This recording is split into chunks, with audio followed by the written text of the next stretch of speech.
एक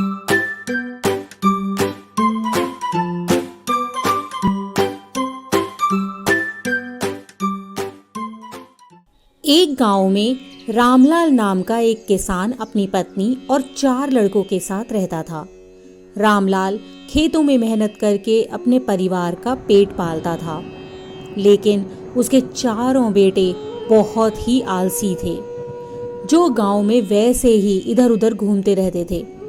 एक दिन रामलाल ने अपनी पत्नी से कहा कि अभी तो मैं खेतों में काम कर रहा हूँ, लेकिन मेरे बाद इन लड़कों का क्या होगा?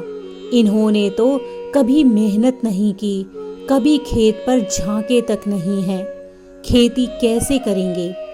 रामलाल की पत्नी ने कहा कि कोई बात नहीं, आप थोड़ा धीरज धरें, धीरे धीरे ये सब काम करने लगेंगे। इसी तरीके से समय बीतता रहा और रामलाल के लड़के कोई काम नहीं करते थे। एक बार रामलाल बहुत बीमार पड़ गया। वह काफी दिनों तक बीमार ही रहा। उसने अपनी पत्नी को बुलाया और उससे कहा कि वह चारों लड़कों को भी बुलाकर लेकर आए। उसकी पत्नी चारों बच्चों को बुलाकर ले आई। रामलाल ने कहा कि लगता है बेटा, अब मैं ज्यादा दिन तक जीवित नहीं रहूंगा। मेरा अंतिम समय बहुत ही निकट है, लेकिन मुझे चिंता है कि मेरे बाद तुम्हारा क्या होगा। इसलिए मैंने अपने जीवन में जो भी कुछ कमाया है, वह खजाना अपने खेतों के नीचे दबाकर रख दिया है। मेरे बाद तुम उसमें से खजाना निकाल लेना और आपस में बांट लेना। यह सुनकर चारों लड़के बहुत खुश हो गए। कुछ समय बाद रामलाल की मृत्यु हो गई।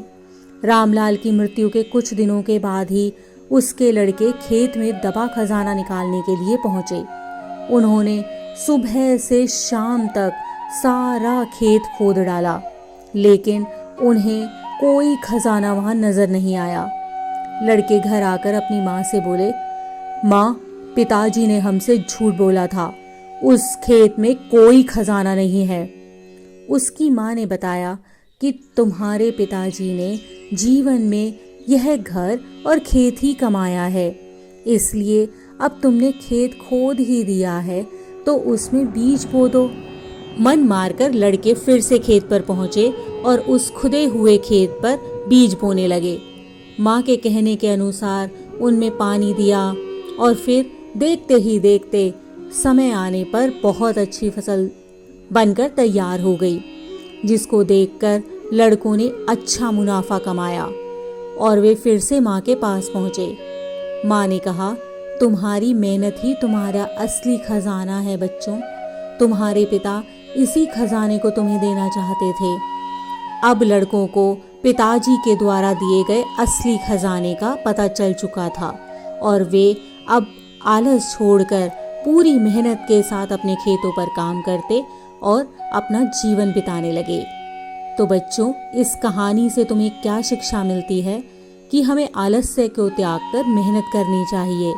मेहनत ही इंसान की असली दौलत और असली खजाना होती है।